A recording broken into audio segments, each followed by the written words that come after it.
हम लोग क्लास 10वां का वर्णिका भाग 2, ठीक है। ये हिंदी का पूरक पुस्तक पाठ्य पुस्तक है। इसके सारे कहानी को हम लोग पढ़ने वाले हैं, ठीक। ये वाला चिन्ह क्या है? अशोक स्तंभ, सिक्का के पीछे में रहता है, ठीक है। इसको बोलते हैं भारत का राष्ट्रीय चिन्ह।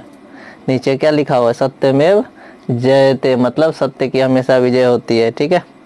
यह बुक बिहार सरकार के द्वारा चलाया गया है। हम लोग आगे देखते हैं। फिर हम लोग इस वर्णिका पुस्तक में हम लोगों को 4 कहानी पढ़ना। एक है दही वाली मंगमा, ठीक।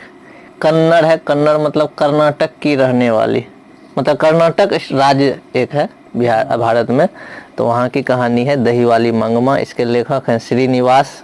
श्रीनिवास नाम से परिचित होगी तुम, नाम है ना किसी का, था ना श्रीनिवास। हाँ। ढहते विश्वास, उड़िया भाषा में, उड़ीसा का कहानी है। 7 कौड़ी होता, ठीक है। 7 कौड़ी होता आदमी का नाम है जिन्होंने इस कहानी को लिखा है। तीसरा कहानी है माँ, गुजराती भाषा का, ईश्वर पेटलीकर ने लिखा है। एक कहानी है नगर, तमिल भाषा में, जिसके लेखक सुजाता है। और लास्ट कहानी है धरती कब तक घूमेगी, ठीक है, राजस्थानी कहानी है सावर दहिया वाला। थोड़ा बहुत बता देते हैं इसके बारे में। दही वाली मंगमा जो कन्नड़ भाषा में लिखा गया, एक बुढ़िया होती है, ठीक है, बूढ़ी बोलते हैं या फिर महिला, उम्र दराज होती है, दही बेचती है। उसके बाद जो है उसका बेटा पुतों सब होता है। धीरे धीरे बेटा पुतों में किच हो जाता है, पोता से लगाव होता है बच्चा बूढ़ी को, ठीक है। यही कहानी है इसमें, मज़ेदार कहानी है, घर से संबंधित है। दूसरा है ढहते विश्वास। इसमें एक महिला होती है, इसका पति बाहर रहता है, इसके घर के बगल में एक नदी रहता है और नदी में बाढ़ आता है सब साल, और उस समय बाढ़ आने वाला रहता है। उसकी पत्नी परेशान हो जाती है, चूँकि 2-3 बच्चा होता है छोटा छोटा।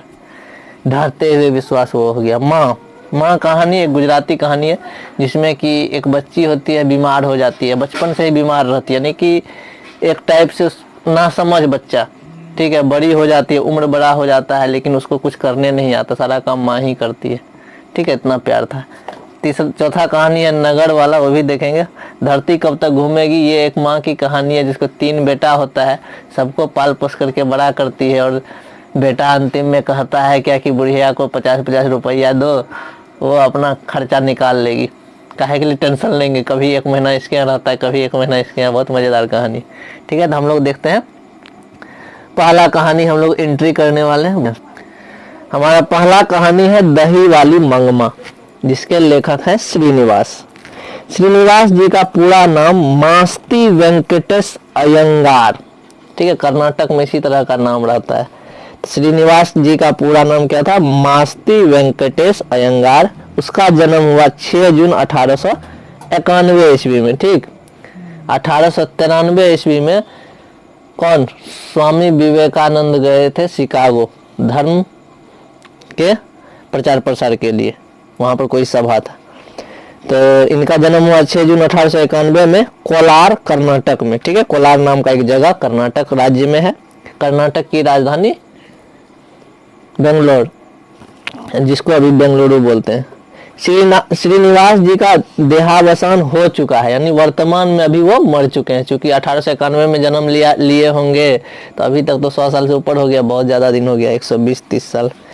वे कन्नड़ साहित्य के सर्वाधिक प्रतिष्ठित रचनाकारों में एक हैं, ठीक है। पहले हम लोग क्या करते हैं ना, घर में खाते पीते हैं, अपने घर में बैठे रहते हैं, खाली टाइम मिलता है टहलते हैं, गप मारते हैं।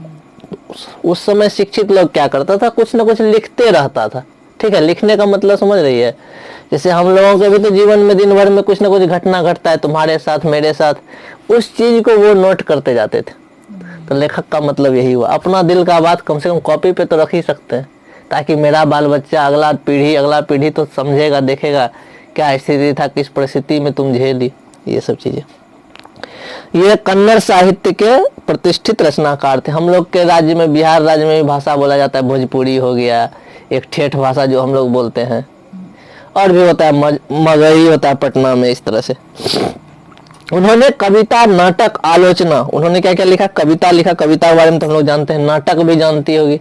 नाटक में क्या होता है, एक आदमी बोलता है, फिर दूसरा आदमी बोलता है, फिर तीसरा आदमी बोलता है, नाटक जो होता है वो। आलोचना, आलोचना का मतलब क्या हो गया ना, कहीं यदि गलत हो रहा है तो हमको बोलना चाहिए, है ना। यदि नहीं बोल पाते तो उस चीज को लिखेंगे कि ऐसा होना चाहिए, ये चीज हो रहा है, यदि तुम लिख दी कॉपी में, वो कल जाकर के एक रचना बन गया, कोई पढ़ेगा तो नहीं ये गलती तो था, ऐसा तो महसूस कर सकता है। ऐसे मन में बात रखने से तो कोई फायदा नहीं। तो वो आलोचना करता भी थे। जीवन चरित्र आदि भी लिखे थे। जीवन चरित्र का मतलब क्या हो गया, जैसे तुम अपने जीवन के बारे में लिखोगे, कैसे तुम्हारा जन्म हुआ, किस तरह से बचपन बीता, अभी तो लिख सकती है ना, याद तो होगा, मन में है तो किसी को तो पता नहीं है जब तक कोई पूछेगा नहीं। तुम आज से लिखना चालू कर दो, तुमको हम कॉपी देते हैं आज लिखने के लिए, ठीक, लिखते लिखते लिखते लिखते तो अपना इतना मोटा कॉपी बन जाएगा, मेरा जीवन में कैसे कैसे क्या क्या घटना हुआ अपने से संबंधित, तो जीवन रचना हो गया। तो इन्होंने ये सारी चीजें लिखी। साहित्य अकादमी ने उसे कहानी संकलन, तो यानी क्या हो गया, जितना हिंदी है, अंग्रेजी है, उर्दू है, जितना अलग अलग भाषा है, सब भाषा में यदि कोई आदमी अच्छा लिखता है, ठीक है ना, तो उसको पुरस्कार दिया जाता है। कौन सा पुरस्कार, साहित्य अकादमी पुरस्कार, ठीक है। इंग्लिश भाषा हमको अच्छा से आता है, हम स्टोरी लिखे, अपने जीवन के बारे में लिखे, अच्छी किताब लिखे, तो वो क्या हो गया, यदि हम अच्छा लिखेंगे तो हमको कौन सा पुरस्कार मिलेगा, साहित्य अकादमी पुरस्कार। तो हम लोगों को जो है ना साहित्य अकादमी के, तो किसको, श्रीनिवास जी को, जिसका पूरा नाम था मास्ती वेंकटेश अयंगार, उनको ज्ञानपीठ पुरस्कार भी मिला और साहित्य अकादमी पुरस्कार भी मिला। साहित्य अकादमी किस चीज के लिए मिला उसको, एक कहानी था सन्ना कथेगुलू, कौन सा कहानी था, सन्ना कथेगुलू, सिर्फ नाम याद रखते हैं। सन 1968 में उसको पुरस्कार मिला। उन्हें ज्ञानपीठ पुरस्कार भी मिला, यानी 2 पुरस्कार मिला, एक साहित्य अकादमी पुरस्कार, साहित्य बोलते हैं ना, साहित्य पढ़ेंगे, साहित्य का मतलब हो गया जो भाषा होता है, चाहे हिंदी हो उर्दू हो, सबके लिए अलग अलग, हिंदू के लिए हिंदी भाषा समझ में आता है तो वो, मुसलमान है तो उसको उर्दू भाषा समझ में आता है तो वो, तो ये चीजें सबके लिए अपना अपना साहित्य। यह कहानी कन्नड़ कहानियां से सभार ली गई है। यह कहानी अनुवाद B.R. नारायण ने किया है ना। कहने का मतलब क्या होता है, हम लोग जो कहानी पढ़ने वाले हैं यह कन्नड़ कहानी से लिया गया, क्योंकि कर्नाटक का अलग भाषा है कन्नड़ भाषा, वो भाषा तो हम लोग समझते नहीं, तो उस कहानी को हिंदी रूपांतरण करके, हिंदी में बदल करके इसमें लिख दिया है ना। किन्होंने क्या है, B.R. नारायण ने। तो दही वाली मंगमा जो था, इसका असली लेखक कौन, श्रीनिवास, ठीक, जिसका नाम था मास्ती वेंकटेश अयंगार, ठीक है। लेकिन इसका जो हिंदी अनुवाद है जो इस किताब में दिया गया है वो कौन है, B.R. नारायण। तो अब हम लोग कहानी पर आते हैं, ठीक है। मंगमा बरसों से हमें बारी से दही दिया करती है।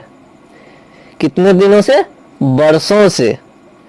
बेंगलुरु की तरह दूसरे शहरों में रोज आकर दही देना और महीने के बाद पैसे लेने की बारी को बारी कहते हैं, ठीक है। तो पहला लाइन क्या बोला कि मंगमा बरसों से, कई वर्ष से हमें बारी से दही दिया करती है। अब बारी तो समझ में नहीं आया, एक बारी होता है जिसमें सब्जी लगाते हैं, ठीक है। तो मंगमा हमको, मतलब ये लेखक जी कह रहे हैं, कौन, श्रीनिवास जी को दही देने आती थी, क्योंकि ये बाजार में रहते थे, टाउन में रहते होंगे, तो कोई महिला आती होगी दही देने, तो मंगमा नाम था उस महिला का। तो बेंगलोर के तरह दूसरे शहर में भी जाती थी, वो भी पैदल।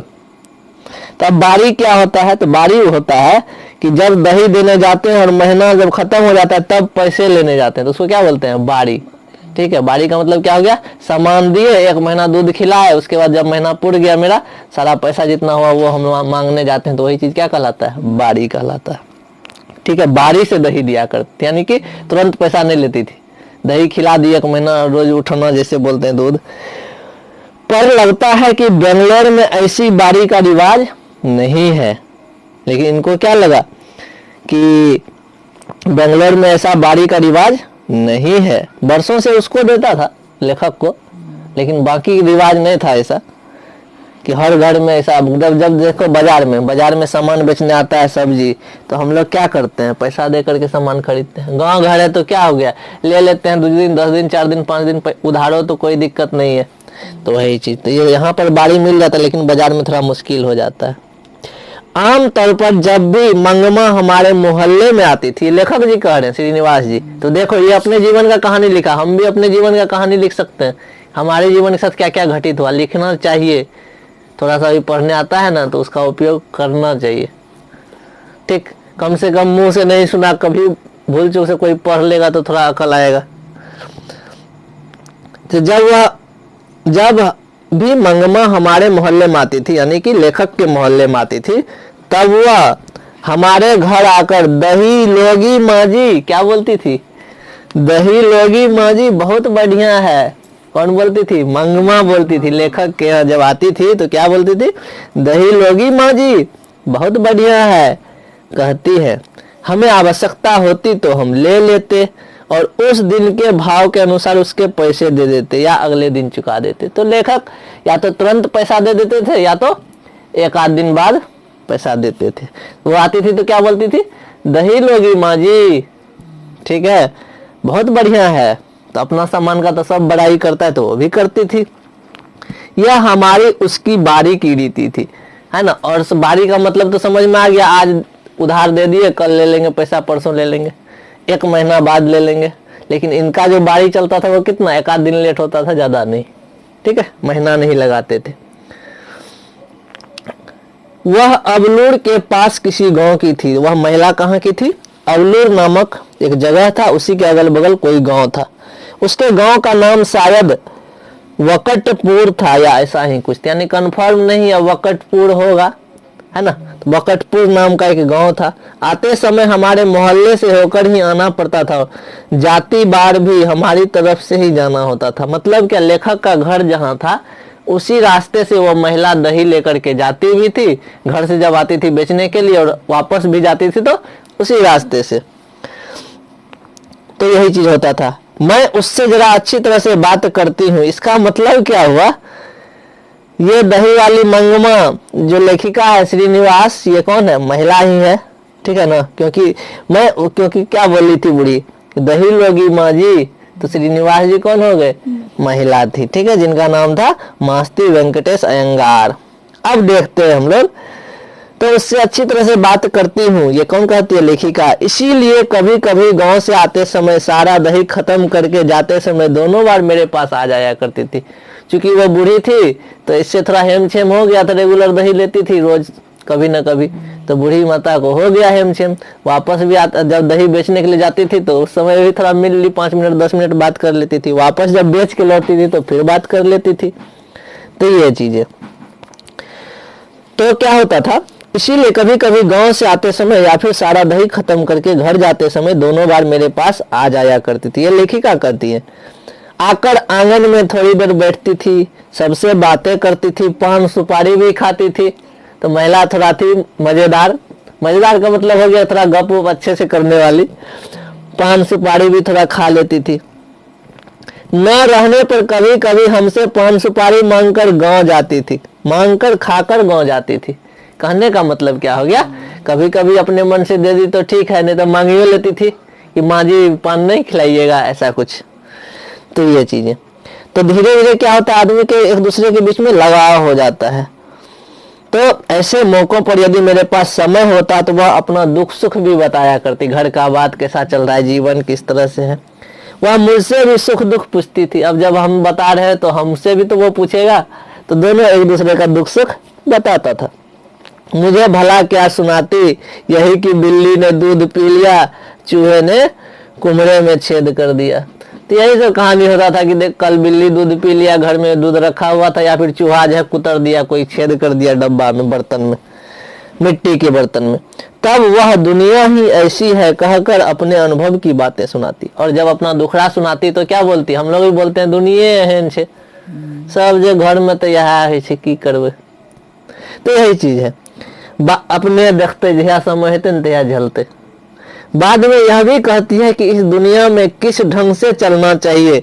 मंगमा मुझे अच्छी लगती है, मुझमें और उसमें बहुत घनिष्ठता हो गई। लेखिका को क्या हो गया? मंगमा जो महिला थी दही बेचने वाली और लेखिका दोनों में लगाव हो गया। चूंकि रोज आना जाना, थोड़ा बातचीत करना, तो लगाव तो हो ही जाएगा, और हो ही गया था। ठीक है, तो यहाँ तक ठीक। अब हम लोग देखते हैं यहाँ पर, कोई 1 महीने पहले की बात है। मंगमा ने सवेरे सवेरे आवाज लगाई। ठीक है, 1 महीना पहले की बात है। मंगमा ने सवेरे सवेरे आवाज लगाई, दही लोगी माँ जी।